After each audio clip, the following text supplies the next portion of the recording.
الحمد لله العزيز الحميد وهو أهل الثناء والتمجيد،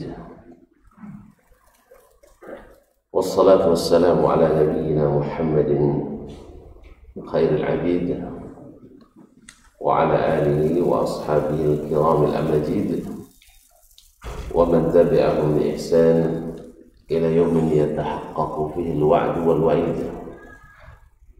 أما بعد، فاتقوا الله أيها المسلمون حق التقوى وراقبوه بالسر والنجوى، فإنه قد فاز من اتقى.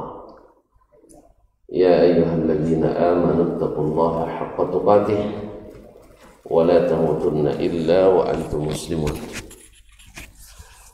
معاشر المسلمين، معاشر المسلمات، الحاضرين والحاضرات، والمشاهدين والمشاهدات أو المستمعين والمستمعات rahimani Allah wa iyyakum. Alhamdulillah, pada kesempatan yang berbahagia ini di subuh yang mudah-mudahan memberikan cahaya kepada kita di saat kita kembali kepada Allah Subhanahu wa taala, kita diizinkan Allah untuk sama-sama hadir menikmati hidangan ilmu yang insya Allah akan dihidangkan oleh Imam kita Asy-Syafi'i rahimahullah melalui kitabnya Ar-Risalah. Semoga hati kita senantiasa mensyukuri nikmat ini, sehingga nikmat yang sudah kita dapat Allah selalu tambah dan semakin terasa nikmat. Ma'asyarul kiram yang dirahmati Allah, salawat dan salam kepada baginda Rasulullah sallallahu alaihi wasallam. Perbanyaklah khususnya pada malam dan hari Jumat ini. Mudah-mudahan semakin terpatri nama beliau dalam hati dan semakin kokoh keinginan kita untuk mengikuti Nabi alaihi salatu wassalam. Karena orang yang cinta sering menyebut namanya dan tidak pernah lupa untuk berdoa untuknya. Dan sebaik-baik doa untuk Nabi adalah as-salatu ala Nabi. Allahumma salli ala Muhammad wa ala ali Muhammad kama sallaita ala Ibrahim wa ala ali Ibrahim innaka Hamidum Majid. Ma'asyarul kiram, kita sampai pada bab ma abana Allahu li khalqihi min fardihi ala rasulihi ittiba'a ma auha ilaih.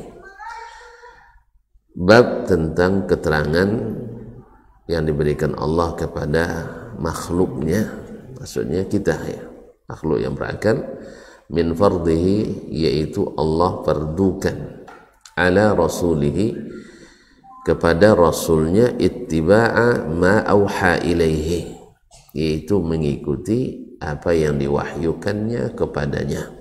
Berarti Nabi difardukan, diwajibkan Allah mengikuti wahyu yang diturunkan kepadanya. Jadi pada tidak ada jalan bagi Nabi untuk tidak mengikuti wahyu. Maka Allah jelaskan itu kepada kita. Nah, kalau Nabi saja mesti mengikut wahyu dalam beragama ini, maka kita yang mengaku mengikut Nabi alaihissalam mesti mengikutinya. Wa ma syahida lahu bihi min ittiba'i ma umira bih. Kemudian Allah berikan pula kesaksian bahwasanya Nabi itu mengikut perintahnya. Nabi sudah mengikuti perintah Allah tabaraka wa taala. Wa min hudahu, dan Allah jelaskan pula bahwa Nabi itu mendapatkan hidayahnya, mengikuti hidayahnya. Wa annahu hadin liman ittaba'ah, dan bahwasanya Nabi itu membawa petunjuk bagi orang yang mengikutinya. Jadi kalau nak dapat petunjuk Nabi, mengikutinya, bukan hanya sekedar mengetahuinya. Makanya bahasanya selalu ittiba' dan ittiba', mengikut. Sebab berapa banyak kita tahu tapi tidak ittiba', kita paham tetapi tidak mengamalkan. Jadi ittiba'. mengikuti Nabi alaihi salatu wassalam. Jadi orang yang dapat hidayah itu adalah yang mengikuti Nabi alaihi salatu wassalam. Jadi ada satu, Nabi wajib mengikuti wahyu. Kedua, Nabi mengikuti perintah Allah. Yang ketiga, Nabi mendapatkan hidayah dari Allah. Yang keempat, bahwa Nabi membawa hidayah bagi siapa yang mengikutinya. Kemarin sudah sebutkan 2 atau 3 alinea dari perkataan Imam Syafi'i rahimahullah menukil firman Allah tabaraka taala. Untuk mengingatkan kembali kita ulang, qala Syafi'i rahimahullah, yang berkata Rabi' bin Sulaiman Al-Muradi, berkata Asy-Syafi'i rahimahullah taala. Ya, sudah kita jelaskan karena sebut-sebut nama sama gurunya ya. Nah, kaum muslimin dan muslimat dirahmati Allah SWT, berkata Imam Asy-Syafi'i rahimahullah, qala Allah jalla thana'uhu li nabiyhi, Allah yang maha mulia berkata kepada nabinya, ya ayuhan nabi, wahai nabi. Ini istimewa nabi kita. Dalam Al-Quran tidak disebut dengan panggilan namanya oleh Allah tabaraka wa taala, disebut dengan ayyuhan nabi, wahai nabi. Kalau nabi-nabi yang lain ya Musa, ya kan, wanada Allah SWT mengatakan ya Musa, ya Ibrahim, ya Sulaiman. Tapi kalau Nabi kita alaihi salatu wassalam selalu dipanggil dengan panggilan ya ayyuha an-nabi. Ini keistimewaan yang disebutkan oleh ahli tafsir. Ya ayyuhan nabi ittaqillah, bertakwalah kamu kepada Allah. Ya, Nabi disuruh bertakwa. Kita jangan marah pula nanti diingat orang bertakwa kepada Allah ya. Memang baik saya salah terus, enggak. Ungkapan ittaqillah bagi orang beriman itu adalah suatu anjuran yang sangat diinginkan. Ittaqillah wa la tuti'il kafirin, dan jangan kamu taat pada orang kafir. Ini Allah jadikan lawan daripada takut atau lawan daripada taat kepada orang kafir, takwa kepada Allah. Artinya takwa itu tak akan tercapai bila mentaati orang kafir, karena takwa itu artinya menaati perintah Allah. Kalau kita taat perintah orang yang kafir pada Allah, berarti kita tidak taat pada, tidak takwa pada Allah tabaraka wa taala. Wal munafiqin, dan jangan pula taati orang-orang munafik. Innallaha kana aliman hakimah, sesungguhnya Allah maha mengetahui dan maha hikmah. Wattabi' ma yuha ilaik, tapi yang kamu ikuti apa? Ma yuha ilaika, yang diwahyukan kepadamu, min rabbik, dari Rabbmu. Supaya nanti jangan bilang asal ada wahyu nanti padahal wangsit ya. Ini wahyu dari Rabbmu. Innallaha kana bima ta'maluna khabira, sesungguhnya Allah maha mengetahui dan maha teliti terhadap apa yang kamu kerjakan. Wa qala, dan berkata pula Imam Asy-Syafi'i berkata, wa qala, berfirman Allah tabaraka taala, ittabi' ma uhiya ilaika min rabbik, ikutilah apa yang diwahyukan kepadamu dari Rabbmu. La ilaha illahu, tidak ada ilah, tidak ada Tuhan yang berhak diibadati kecuali Dia. Dia yang diibadati banyak, tapi yang berhak hanya Allah. Sebab kalau yang diibadati banyak, orang menyembah banyak yang disembahnya, tapi semua itu batil. Semua itu batil. Yang hak itu adalah Allah tabaraka wa taala. Wa a'rid 'anil musyrikin, dan berpalinglah dari orang-orang musyrikin atau dari orang-orang musyrik. Berarti orang musyrik kalau diikuti, kita tak mungkin mengikuti apa yang diwahyukan Allah tabaraka wa taala. Ini juga isyarat bahwasanya tidak bisa mencampurkan antara ilmu yang diwahyukan dengan ilmu yang diwangsitkan. Ya, tidak bisa. Kalau nak mencoba menyatukan keduanya, mesti rusak wahyu oleh kita. Sebab positif tambah negatif kemarin, hasilnya negatif. Ya, kalau tuan-tuan salat wajib lengkap syarat dan rukunnya. Tapi kalau nak membatalkan, cukup tinggalkan satu cukup.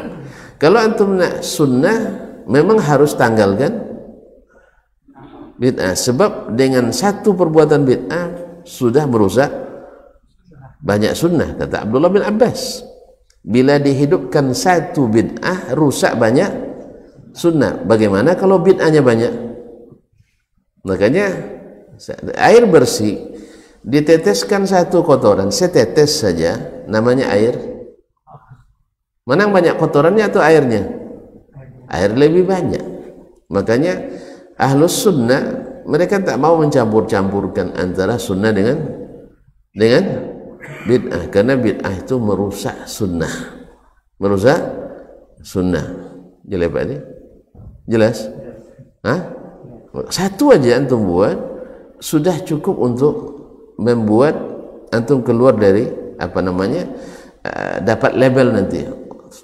Fulan itu membuat bid'ah, walaupun tidak semua pelaku bid'ah bergelar ahli bid'ah. Ini nanti pelajari lagi, ini babnya lain ya. Tidak semua orang yang terjerumus dalam bid'ah otomatis menjadi ahli bid'ah. Jelas tuh? Perlu dibahas sekarang juga, panjang ya. Nanti pas nanti jarh ta'dil nanti insyaallah. Kaum muslimin dan muslimat dirahmati Allah. Jadi kalau mau taat mengikut apa yang diwahyukan, mesti berpaling dari orang-orang musyrik. Kalau tidak nanti bercampur. Yes, antum bertauhid, ya, tamat kitab-kitab tauhid semuanya, tiba-tiba buat satu kesyirikan, batal semuanya. Makanya wajib berpaling dari orang-orang musyrik. Tak boleh satu pun kesyirikan masuk. Ya, tak boleh satu pun kesyirikan masuk. Berarti harus berpaling secara totalitas. Sebab kalau masuk syirik nanti terjadi gerhana tauhid secara total. Terpaksa solat gerhana nanti. Jadi oleh itu ikhwani billah, akhwati billah, kaum muslimat, syirik itu merusak tauhid. Walaupun hanya satu kesyirikan yang kita buat. Sebagaimana tadi air bersih dirusak oleh setetes air comberan, menjadi berubah jadi air kotor. Jadi kalau terbuat juga jangan karena itu metode kita, bukan sengaja, tetapi bisa saja seseorang terjerumus ke dalam sesuatu yang merusak tadi, mungkin karena tidak diketahui, atau karena terpaksa, atau karena ada maslahat yang lebih besar, atau menghindarkan mafsadah yang besar dari dirinya. Jelas tuh? Semoga kita tidak diuji dengan hal-hal seperti itu. Ya, semoga kita tidak diuji dengan fitnah-fitnah yang kita tidak sanggup melakukannya. Dulu di masa penjajahan banyak di antara ulama diuji. Ada yang mengambil rukhsah, ada yang tegar dan tidak mau mengambil rukhsah. Misalnya di masa ayahnya Buya Hamka dulu, di masa penjajahan Jepun, dikumpulkan para ulama kita, dikumpulkan berbaris di lapangan di waktu pagi menjelang terbit matahari. Biasanya musim ibadahnya orang Jepang, karena Tuhannya matahari. Maka disuruhlah sujud dan ruku para ulama kita. Sebagian besar atau mungkin semuanya waktu itu seperti ceritakan oleh Buya Hamka rahimahullah wa rahimah abah, bahwasanya semuanya mengambil rukhsah. Tahu rukhsah? Keringanan. Artinya dalam keadaan terpaksa, karena ini masalahnya nyawa. Maka mereka ada yang ruku tapi hatinya tidak ruku. Dalam keadaan terpaksa kan boleh kan? Boleh. Ayat Al-Quran yang bilang illa man ukriha wa qalbuhu mutmainnun bil iman. Tetapi ayahnya Buya Hamka, Buya Abdul Karim Amrullah, dia tidak mengambil rukhsah itu, tidak mau ruku. Tetapi subhanallah, selamat, Allah yang selamatkan. Dia tanya oleh Buya Hamka, kenapa ayah tak mau ruku? Padahal nyawa tentangannya. Dia jawab, nah, mati itu sama, mati ditembak, mati diinjak, mati di lambung, mati dijatuhkan, semuanya sama rasanya. Tetapi yang saya takutkan apa yang setelah mati itu. Ketika nanti ditanya, kenapa kamu ruku? Banyak masalahnya kan? Kalau sudah banyak pertanyaan kan sibuk menjawabnya. Lebih baik pertanyaannya, kamu tidak rukuk ya? Ya, selesai. Alhamdulillah. Jadi dia pilih yang lebih selamat. Cuman kan tidak semua orang berani untuk itu. Semoga kita tidak diuji, Pak ya. Jangan minta diuji nak.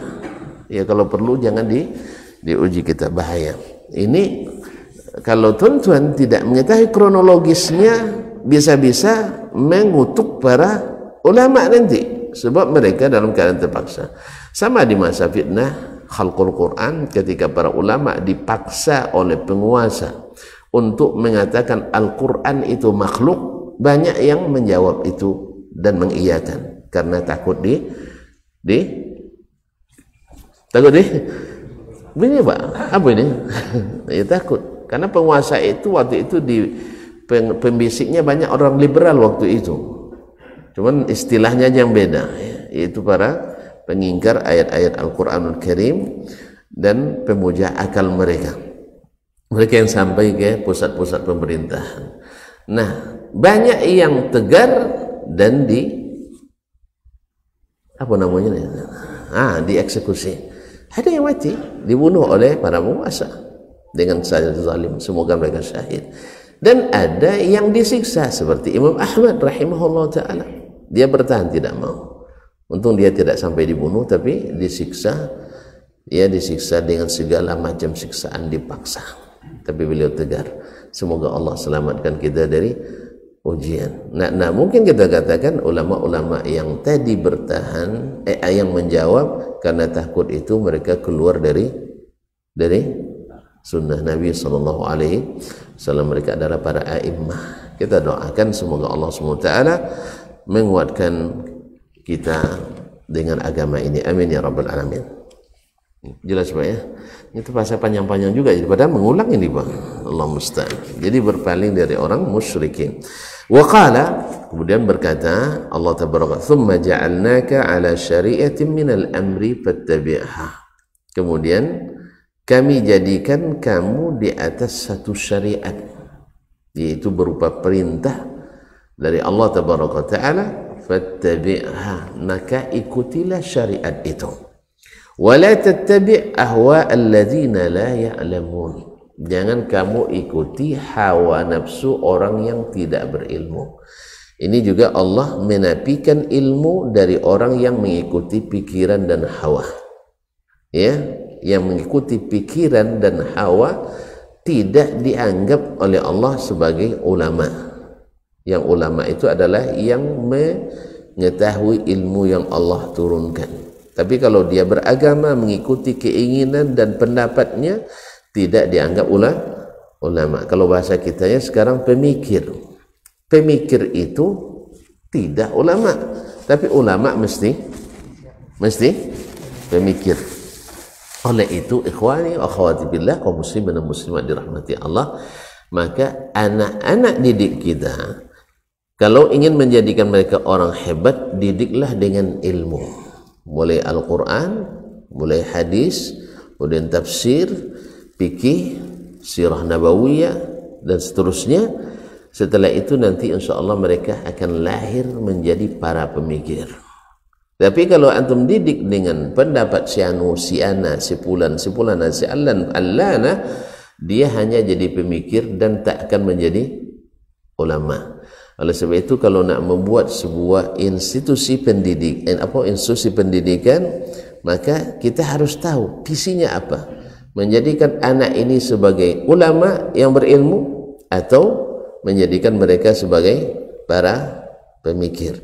Nah, kalau seandainya hanya untuk sekedar berpikir, maka kurikulumnya ringan. Perbanyak saja filsafat di dalamnya. Filsafat ilmu, filsafat lemu, filsafat pembangunan, filsafat ekonomi, filsafat keluarga, filsafat sosial, filsafat politik, filsafat mati, filsafat hidup, filsafat langit, filsafat dan seterusnya. Banyak itu. Semuanya pemikiran-pemikiran, dan kurangi saja materi Al-Quran dan hadis. Kalau sudah itu otomatis jadi hadas nanti.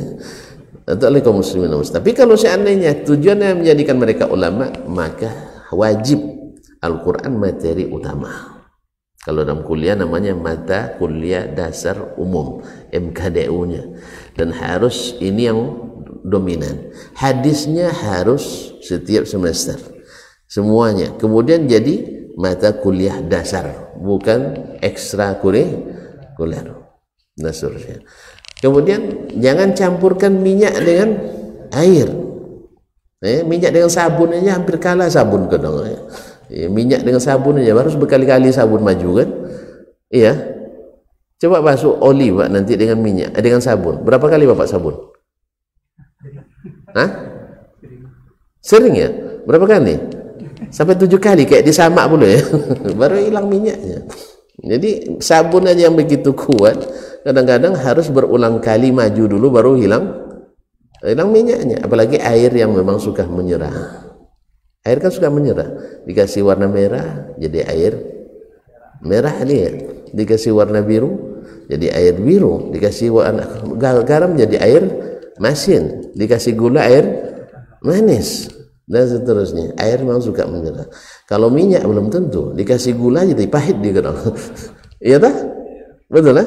Makanya dikasih gula banyak pun payah. Minyak apalagi kalau sudah oplosan. Apalagi sudah oli bekas, itu paling payah untuk dibersihkan, paling payah untuk dimaniskan. Tidak bisa manis dia. Kasih gula sekilonya, seliter, tidak manis dia. Tapi air itu memang sangat mudah. Oleh sebab itu beri anak konsumsi air putih banyak daripada air comberan. Allah musta'an.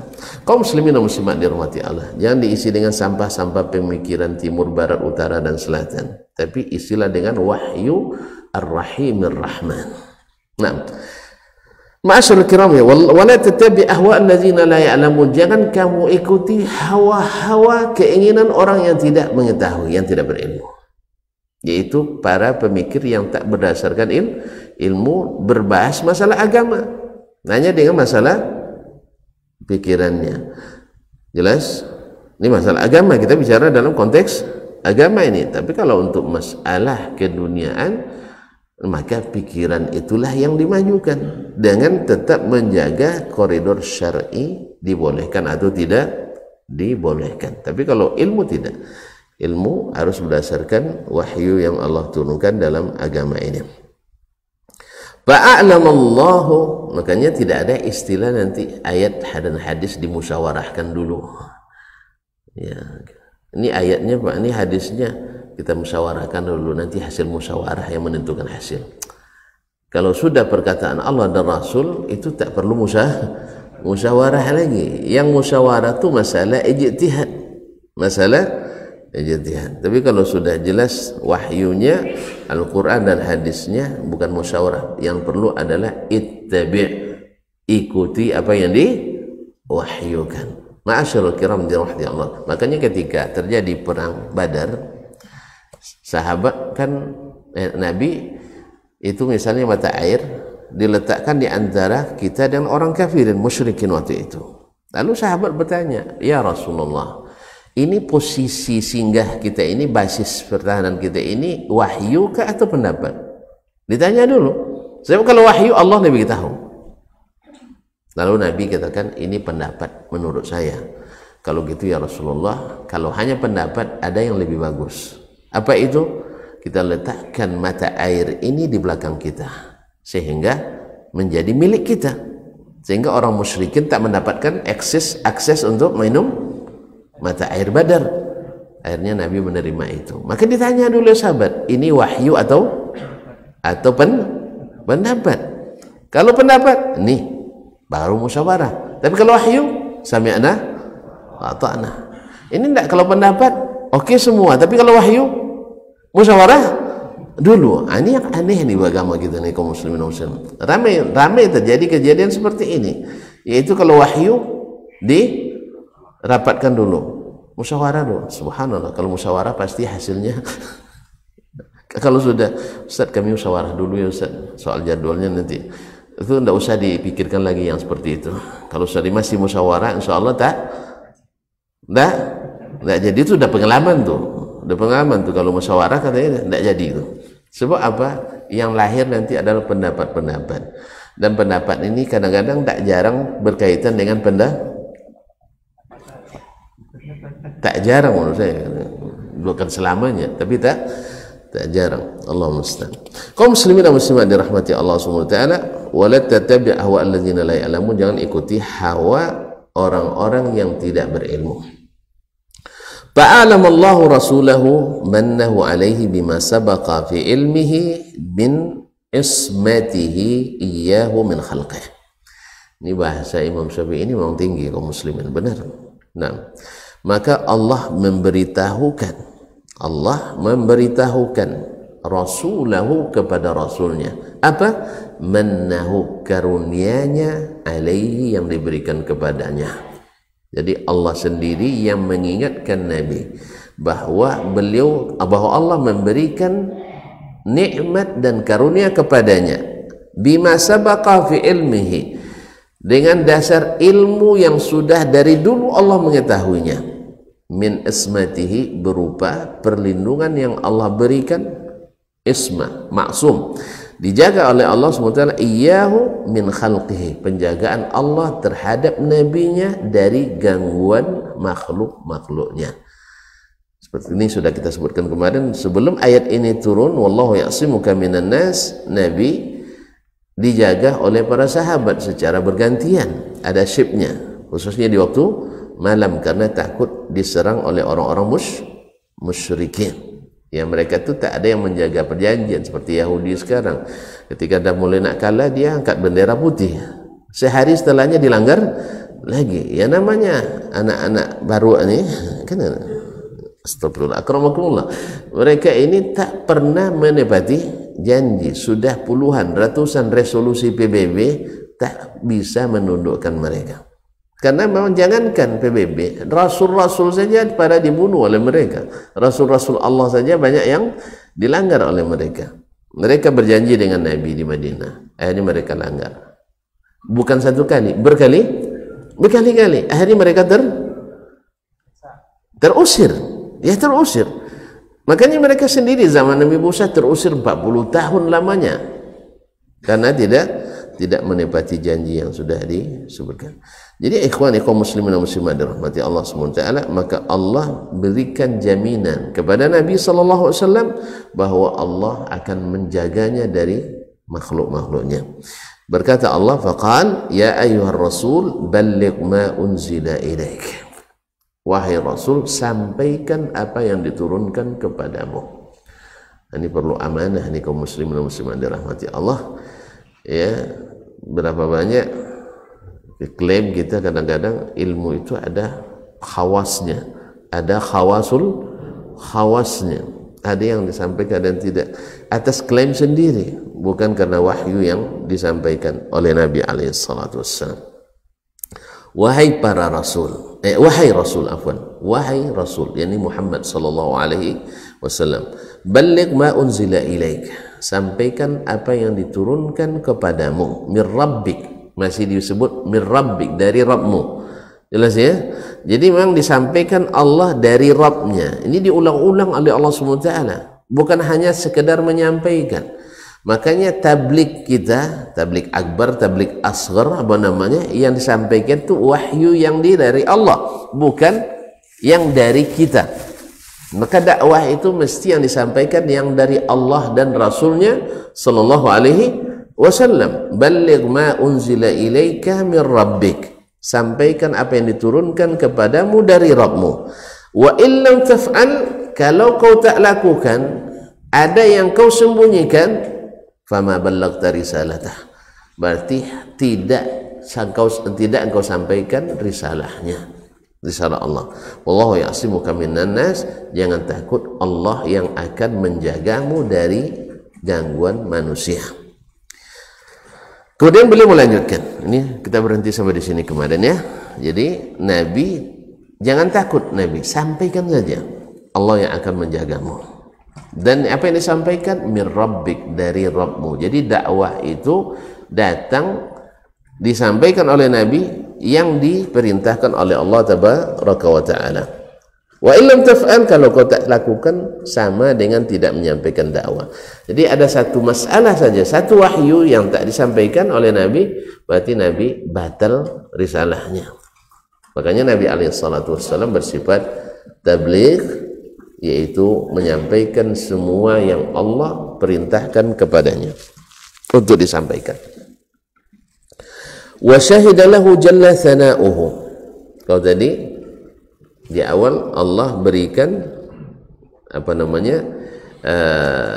penjelasan bahwasanya Nabi mesti mengikut perintahnya dan Nabi telah mentaati perintahnya. Sekarang wa syahida lahu jalla thana'uhu bistimsakihi bima amarahu bihi, dan Allah berikan kesaksian lahu kepada Nabi atau untuk Nabi sallallahu alaihi wasallam bistimsakihi, bahwa Nabi itu berpegang teguh bima amarahu bihi, kepada apa yang Allah perintahkan kepadanya. Jadi Nabi sallallahu alaihi wasallam, Allah sendiri yang memberikan rekomendasinya bahwa Nabi itu berpegang teguh kepada perintah Allah tabaraka wa taala. Ini kenapa ini disebutkan oleh Imam Syafi'i dalam bab usul fikih ini? Sebab apa? Karena ada yang mengatakan kalau tidak ada dasar Al-Quran, hanya dalam hadis, ini tidak kuat dasar hukumnya. Itu masalahnya kan? Maka Imam Syafi'i tidak katakan bahwasanya hujjah yang ada dalam Al-Quran dengan hujjah yang ada dalam hadis, dari segi hujjah kekuatannya sama. Sebab apa? Nabi berpegang teguh dengan perintah Allah tabaraka wa ta'ala. Cuman dari peringkat derajatnya tentu Al-Quran lebih tinggi, sebab Al-Quran Allah yang ucapkan dan dia sifatnya, sifat Allah tentu lebih tinggi dari ucapan Nabi sallallahu alaihi wasallam. Kalau Al-Quran tidak makhluk, maka perkataan Nabi adalah makhluk. Beda antara yang bukan makhluk dengan yang makhluk kalau derajatnya, tapi kekuatan hujahnya sama. Sebab apa? Allah yang mengatakan langsung bahwasanya Nabi itu berpegang teguh dengan perintah Allah kepadanya. Wal huda fi nafsihi, dan Allah berikan kesaksian pula bahwa pada diri Nabi itu terdapat hidayah, wa hidayati, bahwa dia sendiri mendapat hidayah dari Allah tabaraka wa taala, dan kemudian wa hidayati man ittaba'ah, dan bahwa mengikut Nabi sama dengan mendapatkan hidayah dari Allah tabaraka wa taala. Faqala wa kadzalika auhayna ilaika ruhan min amrina, seperti itulah telah kami wahyukan kepadamu ruhan min amrina, wahyu dari perintah kami.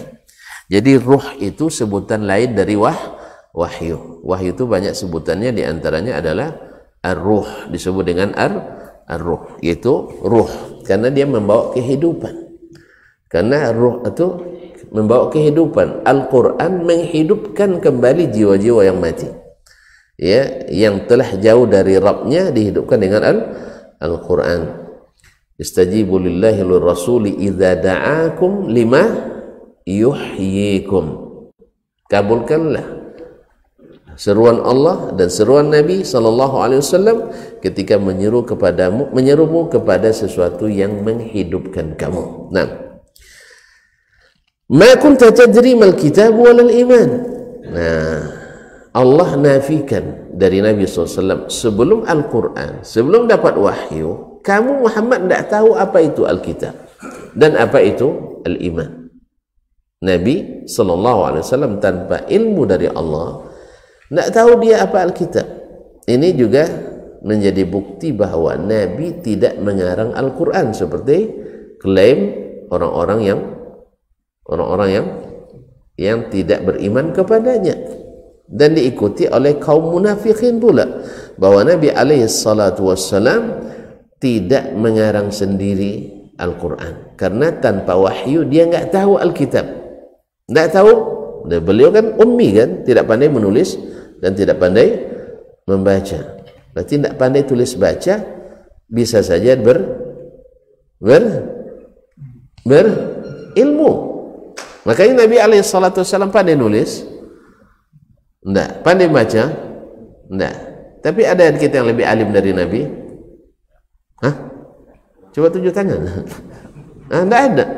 Enggak ada. Makanya banyak menulis, banyak membaca, belum tentu menjadi orang berilmu. Banyak orang menulis, ya, tulisannya lebih baik tidak dipublis kadang. Sebab apa? Awalnya bimbang, ujungnya ragu. Ya. Awalnya bunyinya bagus kan, manis, tapi ujungnya pahit. Ujungnya pahit. Kalau makan, kalau bagusnya yang pahit itu di awal-awal kan, habis itu manis. Di awalnya pahit, di ujung lebih pahit lagi. Allah musta'an.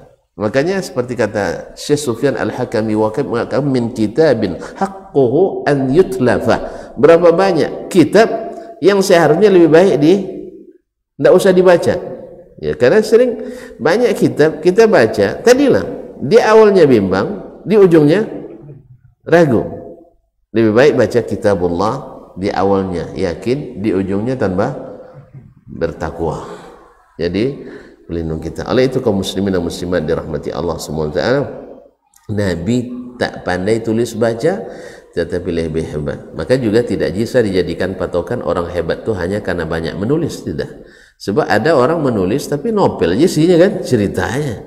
Masa penulis novel lebih hebat daripada ulama yang tak nulis, tapi dia berbicara, menyampaikan ilmu. Tidak semua ulama bisa menulis. Makanya bahkan Imam Syafi'i sendiri ada yang dia tulis, ada yang dituliskan oleh muridnya dari apa yang beliau sampaikan. Dia mungkin tak sempat untuk menuliskannya karena banyaknya yang harus disampaikannya. Makanya banyak di antara ulama-ulama ilmunya disalin oleh muridnya melalui tulisan, lalu dibacakan ke syekh. Setelah dituliskan oleh muridnya, syekh ini ilmu yang engkau sampaikan, dibacanya kembali. Setelah itu baru dia ikhlas, setujui bahwa ini memang ilmu saya. Jadilah kitab Syekh Fulan bin Fulan Al-Fulani. Ma'asyiral kiram, ini bukan plagiasi, maka ilmu dia sampaikan dan direkam oleh muridnya melalui tulisan. Kalau sekarang rekam melalui audio, visual dan non visual. Lalu setelah itu disalin, ditranskripkan, disalin menjadi sebuah buku, lalu diedit, lalu direvisi, kemudian dibaca oleh syekh. Lalu setelah itu letakkan nama syekhnya. Itu bukan plagiasi, karena memang tidak ada yang dirubah. Saya ini ceramah nih, ngajar ini, nanti lahir misalnya syarah kitab Risalah, ya kan? Al-Fawaid Ad-Dasmaniyah fi Risalat Asy-Syafi'iyah misalnya kan, lain itu. Setelah itu saya baca dan tidak ada yang berubah dari apa yang saya sampaikan. Ini adalah buku saya. Boleh kan? Ada yang mau enggak? Tidak ada yang nulis sampaknya, tidak ada yang nulis. Kaum muslimin dan muslimat dirahmati Allah SWT. Ma kunta tadri mal kitab wal iman. Kamu sebelumnya tidak tahu apa itu al-kitab dan apa itu al-iman. Artinya tafasilnya secara rincinya tidak. Tapi Nabi beriman pada Allah, beriman kepada hari akhir ada, karena sisa-sisa agama Ibrahim masih ada di Makkah itu, masih ada di Makkah. Cuman Nabi tidak tahu apa yang perinciannya al-iman, seperti katakan Imam Ibnu Katsir dan sebelumnya Imam At-Tabari rahimahumallah. Walakin ja'alnahu nuran nahdi bihi man nasha'u min ibadina. Tapi kami jadikan dia cahaya yang memberi petunjuk dengannya yang kami beri petunjuk dengannya siapa yang kami kehendaki di antara hamba-hamba kami. Jadi Al-Quran, Alkitab itu menjadi cahaya di mana Allah berikan hidayah dengannya kepada siapa yang dia kehendaki. Berarti Al-Quran, wahyu itu ada yang membawa hidayah dan ada yang tidak membawa hidayah. Makanya Allah tegaskan di awal Al-Quran, Alif Lam Mim, Dzalikal kitabu la raiba fihi hudan lil muttaqin. Menjadi petunjuk bagi orang yang bertakwa. Yang mana? Yang mau mengikut. Allazina yu'minuna bil ghaibi. Ini subhanallah, ini suatu yang ajaib kaum muslimin, yaitu orang yang beriman pada yang gaib. Kalau tuan-tuan sudah mulai meragukan informasi gaib dari Allah, alasannya karena tidak sesuai dengan logika, maka Al-Quran mungkin susah untuk memberikan hidayah ke kita. Sebab apa? Kita sudah mulai diliputi keraguan terhadap informasi Al-Quranul Karim. Makanya Allah di awal sudah sebutkan siapa yang bertakwa sifatnya beriman pada yang gaib. Berita-berita yang datang Al-Quran itu membawa hidayah bagi yang beriman pada yang gaib. Bagi yang tidak beriman kecuali dengan syarat harus sesuai dengan keinginan saya, ini membuat Al-Quran mungkin tak menjadi hidayah baginya dalam bab ini. Ya, bisa menjadi hidayah sebagian, yu'minuna bi ba'dil kitab wa yakfuruna bi ba'd. Mereka beriman pada sebagian tapi tidak beriman pada sebagian. Semoga Allah SWT jadikan kita orang-orang yang utuh dan total beriman pada Al-Quranul Karim dan hadis Nabi SAW, alladzina yu'minuna bil ghaibi wa yuqimuna as-salah wa mimma razaqnahum yunfiqun. Ma'asyal kiram dirahmati Allah SWT. Taib, wa innaka la tahdi ila siratal mustaqim. Ini yang dimaksud di aliran terakhir dari judul bab tadi. Allah berikan kesaksian bahwa Nabi membawa petunjuk. Dia sendiri dapat hidayah karena dia ikut Al-Quranul Karim. Kemudian menjadi pembawa hidayah bagi siapa yang Allah berikan, Allah yang kehendaki. Wa innaka la tahdi ila siratal mustaqim. Ini kesaksian dari Allah, sesungguhnya engkau wahai Muhammad benar-benar memberikan hidayah kepada jalan yang lurus. Jadi ini kesaksian dari Allah ya, bahwa Nabi itu menunjukkan kepada kita jalan yang istiqamah, jalan yang lurus. Wa qala, kemudian Allah berfirman lagi. Jadi subhanallah, enaknya belajar dengan ulama-ulama itu banyak ayat banyak hadisnya. Ya, banyak ayat banyak hadisnya. Jadi bicaranya sedikit. Kalau kita ulama kita hari ini banyak bicaranya, ayatnya ayat sedikit. Kalau dulu enggak. Sebentar ayat. Coba perkataan Imam Syafi'i mana yang lebih panjang daripada ucapannya. Jadi kaum muslimin dan muslimat dirahmati Allah. Jadi ayat itu sebenarnya sudah jelas. Kalau kita cepat paham.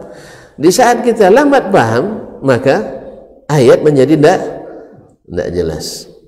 Coba lihat bahwa Nabi, perkataan Imam Syafi'i hanya 1,5 baris. Lalu dia nukil ayat 3 baris, 2 kali lipat. Makanya ada teman bergurau bercanda, kita hari ini lebih hebat menafsirkan Al-Quran dari Imam Ibnu Katsir gitu. Loh kenapa Ustaz? Sebab Imam Ibnu Katsir 5 ayat tafsirnya setengah halaman, kadang seperempat halaman. Awak 1 ayat, dia 5 ayat tafsirnya setengah halaman. Awak 1 ayat bisa menafsirkan 2 jam setengah. 2 jam setengah berapa halaman kaum muslimin. Jadi mana yang hebat, Ibnu Katsir atau kita? Hah? Kita hebatnya di ngomong tadi. Di ngomong, karena jatah bicaranya habis tiap hari. Kalau mereka enggak, mereka hebatnya di ilmunya. Dengan perkataan yang hemat tetapi barakat, ya bermanfaat. Kalau kita boros tapi tidak bermanfaat, maka banyak proyek kita yang boros. Buat pasar tak jadi, buat plaza sepi, apa lagi? Buat jembatan runtuh, buat gedung dan sebagainya. Ma'asyal kiram dirahmati Allah SWT. Wa qala laula fadlullahi 'alaika wa rahmatuhu lahammat ta'ifatu min ayyudhilluk. Ini ingat lagi, Allah berikan lagi jaminan bahwa Nabi di atas hidayah, tak bisa disesatkan orang. Makanya kalau nak mau tidak disesatkan, jalan satu-satunya ikut Nabi alaihissalatu wassalam. Tapi kalau sudah mulai melenceng sedikit, insya Allah lama sedikit-sedikit menjadi sedikit-sedikit menjadi bukit. Lupa pepatah tuan-tuan. Sedikit-sedikit lama-lama jadi bukit. Makanya ini berjaminan, walaula fadlullahi 'alaika, kalau bukan karena karunia Allah kepadamu, wa rahmatuhu dan rahmatnya, lahammat ta'ifatun minhum ayyudhilluk, maka sekelompok orang-orang kafir itu ingin untuk menyesatkan kau. Mereka gembira nengok kita sesat. Ada enggak orang gembira lihat kita sesat? Ada enggak orang gembira lihat kita sesat? Banyak. 5 miliar lebih menginginkan kita sesat. Makanya dimasukkannya subuhat-subuhat ke dalam agama kita ini. Kemudian kalau ada ahli subuhat disokong dan diangkat-angkatnya, maka mereka belanjai para pakar kita untuk belajar ke negeri mereka, lalu diberikan pemikiran-pemikiran yang merusak akidah kita, yang merusak ibadah kita, yang merusak syariat kita. Lalu mereka dijadikan sebagai tokoh-tokoh dan ikon-ikon sentral di dalam negeri kita, seolah-olah mereka yang hebat karena pandai bercakap. Karena sudah digiring ke opini yang pandai berdebat itu yang hebat. Ya tak? Yang pandai berdebat itu yang hebat. Padahal Nabi menjamin siapa yang meninggalkan debat mendapatkan surga di tengah pertama istana di tengah-tengah surga. Nah, kelemahan ini mempermanfaatkan karena kebanyakan orang melihat retorika lebih daripada melihat inti daripada syariat. Kebanyakan lebih melihat retorika. Masya Allah, kalau bahasa kampung ya, putih boleh citonya. Itu putih boleh, tidak pernah kehabisan bahan. Walaupun bahannya banyak yang sintetis. Ya, banyak bahan sintetis. Ya, kalau dirunut kembali banyak yang putus-putus sebenarnya. Cuman karena kebanyakan yang tidak paham, dianggap itu putih boleh. Jadi setiap putus ada ulasannya. Jadi Allah musta'an. Jadi banyak yang ingin menyesatkan kalian. Dari zaman Nabi menyesatkan Nabi alaihissalam. Orang-orang kafir itu ingin menyesatkan Nabi, tapi Allah memberikan karunia. Allah memberikan rahmat kepada Nabi alaihissalam, sehingga mereka hanya berkeinginan tapi tidak terlaksana. Ini juga sebagai garansi dan jaminan bahwa Nabi tak bisa disesatkan. Oleh itu, siapa yang ingin tak bisa disesatkan, jalannya adalah istiqamah mengikut Nabi sallallahu alaihi wasallam, huruf per huruf, kata per kata, suku kata per suku kata, kalimat per kalimat. Jangan bergeser daripadanya. Sebab Nabi katakan, taraktukum alal bayda lailuha kanahariha la yazighu anha illa halik. Aku tinggalkan kalian dalam keadaan jalan yang terang benderang, malamnya saja seperti siang, tak melenceng sedikit pun daripadanya kecuali orang yang binasa. Jadi tidak ada cerita kaum muslimin. Memang harus istiqamah dan kokoh. Ya, harus istiqamah dan kokoh. Dan semoga kita tidak dihadapkan pada ujian-ujian yang membuat kita lemah, ujian-ujian yang membuat kita menyerah. Amin ya rabbal alamin. Ma'asyiral kiram yang rahmati Allah. Wa ma yudilluna illa anfusahum. Mereka sebenarnya hanya mampu menyesatkan diri mereka sendiri. Wa ma yadurrunaka min syai', dan mereka tak datangkan mudarat sedikit pun kepadamu. Wa anzalallahu 'alaikal kitaba, dan Allah telah turunkan kepadamu Alkitab, wal hikmata, dan hikmah. Imam Asy-Syafi'i dan yang lain-lainnya mengatakan bahwa hikmah bila digandengkan dengan Alkitab maksudnya adalah as-sunnah. Jadi namanya yang namanya sunnah itu sebenarnya adalah yang diturunkan Allah kepada Nabi sallallahu alaihi wasallam. Dikuatkan oleh banyak hadis, di antaranya adalah ala inni utitul kitaba wa mithlahu ma. Ingat, saya diberikan Alkitab, Al-Quran, dan semisal Al-Quran. Jadi al-sunnah wahyu, hadis itu adalah wahyu dari Allah tabaraka taala, dan bedanya wahyu itu Al-Quran adalah kalamullah, perkataan Allah, sedangkan sunnah adalah yang diucapkan Nabi sallallahu alaihi wasallam, maknanya Allah yang turunkan. Wa 'allamaka ma lam takun ta'lam, dan Allah telah mengajarkan kepadamu apa yang sebelummu kamu tidak ketahui. Berarti yang mengajar Nabi adalah Allah tabaraka wa ta'ala. Wa kana fadlullahi 'alaika 'azima, dan karunia Allah kepadamu sangat besar. Berkata Imam Syafi'i rahimahullah, fa abanallah, Allah menjelaskan, an qad farada ala nabiyhi ittiba'a amri. Allah sudah jelaskan bahwasanya dia wajibkan kepada nabinya mengikuti perintahnya. Wa syahida lahu bil balaghi minhu. Kemudian Allah menyaksikan langsung bahwa Nabi telah menyampaikan perintah itu. Wa syahida bihi li nafsihi, dan Allah yang menyaksikan itu sendiri bagi nabinya sallallahu alaihi wasallam, wa nahnu nashhadu lahu bihi. Kalau nabi, Allah yang jadi saksinya langsung bahwa nabi telah menyampaikan. Wa nahnu, kata Imam Syafi'i, dan kita pun nashhadu lahu bihi. Allah saja sudah mengakui, masa kita tidak mau menjadi saksi? Kita pun menjadi saksi bahwa nabi sudah sampaikan.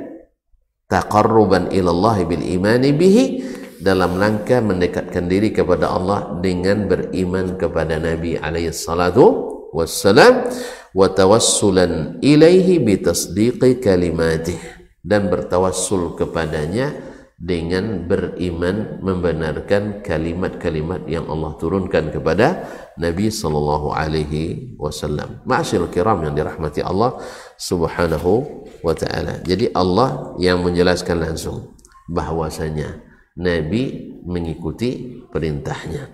Kemudian Allah sudah berikan jaminan kepada kita bahwa Nabi telah menyampaikan, dan bahwa Nabi adalah yang dapat hidayah dan bimbingan dari Allah Taala. Nah, kalau tuan-tuan, puan-puan, kita bersama beriman pada Allah, maka tidak ada jalan kecuali mengikuti Rasulullah sallallahu alaihi wasallam. Akhdhul qadza bil qadzah, yaitu mengambil selangkah demi selangkah, setapak demi setapak, dan tidak melenceng dari jalan Nabi alaihi salatu wassalam, kalau ingin tetap di atas jaminan hidayah. Tapi kalau kita sudah mulai merasa tidak cukup dengan Al-Quran dan hadis Nabi, lalu mencari-cari di luar itu, maka siap-siaplah untuk tergelincir. Karena jalan yang lain tuh masih becek. Ya Pak ya, belum keluar anggarannya, masih di proses verifikasi, dan proses ini memerlukan waktu yang lama, kadang-kadang tidak jadi dilaksanakan. Maka jalan itu sudah ada, ikuti jalan yang bebas hambatan, jalan yang lancar, terang benderang, seperti dicontohkan oleh Nabi kita alaihi salatu wassalam. Dan hindari logika-logika yang senantiasa menghalangi kita daripada istiqamah di atas jalan Nabi alaihi salatu wassalam. Seperti halnya kalau ikut Nabi semuanya jangan pakai mikrofon katanya. Ya, kalau seandainya mikrofon kan ada zaman Nabi. Kalau ada zaman Nabi lalu tinggalkan, kita tinggalkan. Ya. Tapi siapa bilang mikrofon tidak ada zaman Nabi? Sejak Nabi Musa sudah ada kok. Hah? Kan sudah ada kan? Gelombang elektron sudah ada dari dulu. Cuma masalahnya kita pakai model ini. Dulu Nabi Ibrahim serukan sampai ke seluruh orang. Kan sampai ke seluruhnya seluruh Nabi Ibrahim, wa adzim fin nasi bil hajj. Kata Ibrahim, bagaimana saya nak sampaikan? Suara saya tak sampai, kata Nabi Ibrahim alaihissalam. Kata Allah kepadanya, innama alaika an-nida. Kamu, tugas kamu menyerukan, wa alainal balag, kami yang akan sampaikan. Sampai seruannya ke Muara Jalai. Nah, coba, sampai seruannya ke Muara Jalai melalui gelombang elektron yang Allah ciptakan itu. Dia sudah ada. Jadi kaum muslimin dan muslimat dirahmati Allah, sekali lagi catat dengan baik bahwasanya sunnah Nabi, masalah dunia itu diserahkan kepada kita. Ini sunnah ini. Jadi tuan-tuan nak buat meja bundar, nak buat meja limas, nak buat meja bentuk-bentuk kubus, meja otomatis bisa dilipat, bisa diterbang dan sebagainya, itu urusan duniawi. Maka sunnahnya adalah ikuti zaman. Jelas? Karena sunnahnya ikuti zaman, tentu saja dalam batas-batas tidak bercanggah dengan syariat. Maka jelas tuh. Jadi apa sunnahnya dalam masalah duniawi? Ikuti zaman dan kemampuan kita. Nah, di zaman Nabi kan tidak ada roket lah. Ada roket? Tidak ada. Tapi buruk ada, lebih kencang dari roket. Ya Pak? Di zaman Nabi tidak ada orang ke bulan.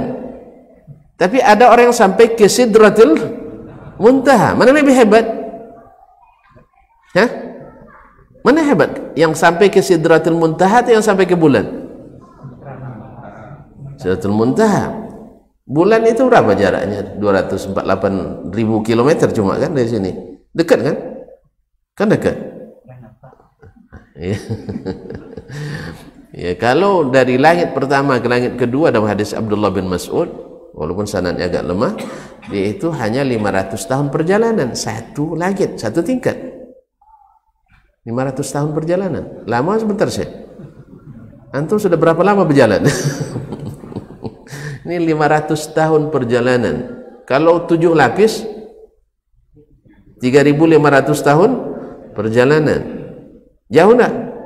Ya, ini bulan antum udah bangga. Nabi kita sampai ke Sidratul Muntaha. Orang ke bulan tak apa-apa, ini bawa enggak tahu kita sampai sekarang hasil. Ada hasil, Bang? Hah? Enggak jelas hasilnya menurut saya. Tonton mungkin jelas bagi tonton. Karena Masya Allah hebat bisa moto dan sebagainya. Kalau penelitian untuk selfie aja enggak usah ke bulan aja. Itu muslimin dan muslimat di rumah. Ya, saya enggak merasakan. Kalau Bapak merasakan kasih tahu saya, biar saya bisa pula merasakan apa yang Bapak rasakan. Nah, jadi saya ke bulan tidak ada hasilnya, tapi Nabi ke Sidratil Muntaha tanpa dana APBN, kan tidak menghabiskan dana, tak? Tapi dengan kendaraan yang super canggih, tidak bisa ditandingi dalam waktu yang hanya 2/3 malam, pergi balik, bawa sesuatu yang sangat berharga. Yang pertama ditanya di saat kita berjumpa dengan Allah Taala. Awwalu ma yuhasabu 'alaihil 'abdu yaumil qiyamati shalah. Yang akan ditanya pertama kali ketika kita bertemu dengan Allah, dihisab pertama kali adalah salat kita. Oleh sebab itu, ya, jangan sampai salat kita menyimpang dari hidayah Nabi sallallahu alaihi wasallam. Jangan sampai. Enggak usah ditambah, enggak usah direnovasi, enggak usah dimodifikasi. Karena modifikasi nurunin harga atau nambah harga. Nah, beli mobil nanti habis itu Bapak apa namanya tadi?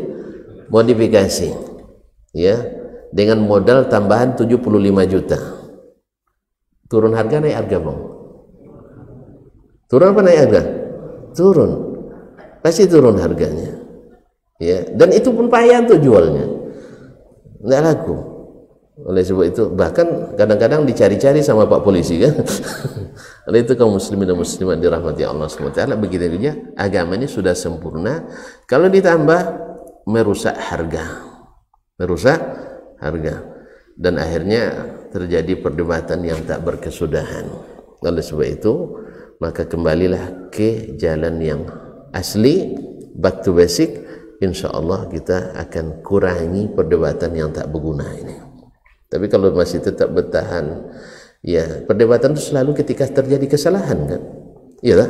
Kalau lancar-lancar kan jarang berdebat. Laporan satu ini. Oke. Sesuai payung hukumnya jelas, alokasinya jelas, hitungan jelas, itemnya jelas. Tapi kalau sudah mulai melenceng dikit, lama enggak debatnya? Lama. Oleh sebab itu jangan melenceng. Usahakan jangan nambah, usahakan jangan modifikasi, jangan berkreasi, karena yang datang dari Nabi itu asli dan dapat verifikasi langsung dari rekomendasi dari Allah Tabaraka wa Ta'ala. Mudah-mudahan maksud Imam Syafi'i ini bisa kita cerna dan mudah-mudahan kita mendapatkan hidayah. Amin ya rabbal alamin. Sampai di sini kita sambung kembali pada waktu yang akan datang dengan izin ilahi Rabbi.